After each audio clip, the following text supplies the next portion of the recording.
देशराग के बारे में, अगर मैं गलत हूँ मुझे सही बता दीजिए, रागदेश है देशराग? रागदेश। रागदेश। सर ये टॉपिक आपको कहाँ से मिला और इसको सुनते ही आपने क्या क्या चीज़ें सोची और फिर क्या क्या स्टडी किया आपने, किन चीज़ों के बारे में सोचा, पुरानी फिल्में देखी हुई या कुछ पढ़ा हुआ? ये सब्जेक्ट मुझे दिया गया राज्यसभा चैनल के जो CEO है गुरदीप सिंह सफल साहब, वो आए, वो मुझसे मिले, उन्होंने कहा कि हम इस पर फिल्म बनाना चाहते हैं। तो मैं बहुत ज़्यादा एक्साइटेड हो गया क्योंकि मैं हिस्ट्री का स्टूडेंट रहा हूँ और मुझे इतिहास वैसे ही बहुत पसंद है। और मैं ऑनेस्टली बताऊँ तो आज के समाज में मुझे अपना हीरो दिखता नहीं, इस समाज में मेरा हीरो नहीं है, तो पास्ट में ही जाना पड़ता है, वहाँ से हीरो उठाने पड़ते हैं। और आज के समाज में नौजवानों को दिखाना पड़ता है लोग ऐसे थे, तो आप उनसे इंस्पायर हों। तो ये कहने का, ये दिखाने का मौका मुझे इस फिल्म से मिल रहा है, तो मैंने तो लपक के सब्जेक्ट चुन लिया कि मैं इसको तो करूँगा, मैं ही करूँगा। और जहाँ तक इसके रिसर्च की बात है, बहुत रिसर्च की है, मेरी पूरी टीम ने 7-8 महीने की रिसर्च है। फिल्में भी देखी हैं, हिंदी में बहुत सारी फिल्में इस पीरियड पे बहुत ज़्यादा बनी नहीं हैं, लेकिन बाहर की विदेशी फिल्में, कोई टेलीविज़न शोज़, पैसिफिक करके एक शो आ रहा है स्पीलबर्ग का, band of brothers, saving private Ryan, और कुछ कोर्ट मार्शल वाली फिल्में, जजमेंट एट न्यूरमबर्ग, ये फिल्में देखी रेफरेंसेस के लिए और बहुत सारी किताबें पढ़ी। तो ये हमारा रिसर्च बैकअप है। प्रेस कॉन्फ्रेंस के दौरान आपने कहा था कि वकालत आपके खून में जी रंजी हुई है और मिली हुई है। जी। तो कुछ ऐसे मोमेंट्स भी होंगे फिल्म में जो हम आपके जो आपकी लाइफ से लिए गए हैं या फिर कुछ एक्सपीरियंस? नहीं, लाइफ से तो नहीं, बिकॉज ये तो हिस्टोरिकल है, तो जो भी हम लोग we are going to be very true to the facts.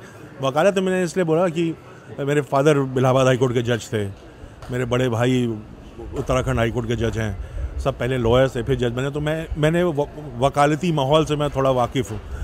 तो यही, और ये ट्रायल ही हो रहे हैं, कोर्ट मार्शल का जो सेट है अपने अंदर देखा, तो मुझे पता है कैसे क्या जो तमीज़ होती है एक अदालत की तमीज़, उसका मुझे थोड़ा सेंस है, बस और कोई बात नहीं।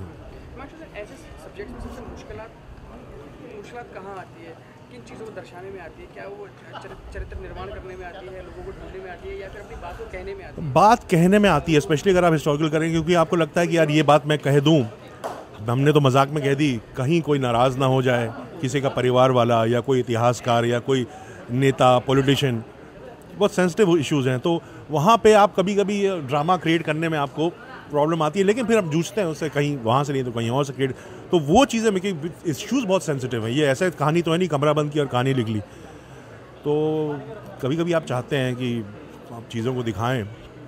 अब जैसे जवाहरलाल नेहरू सिगरेट पीते थे, सुभाष चंद्र बोस सिगरेट पीते थे, अब अगर मैं उनको पिक्चर में दिखाऊंगा, मैं दिखाऊंगा ज़रूर क्योंकि पीते थे। अब देखना फिर उसमें कई लोग खड़े हो जाएंगे, आप ऐसे कैसे दिखाते? मैंने कहा तस्वीरें हैं, पीते हुए सिगरेट देख रहे हैं आप, आपको तमाम इमेजेस मिल जाएंगी, किताबों में लिखा है।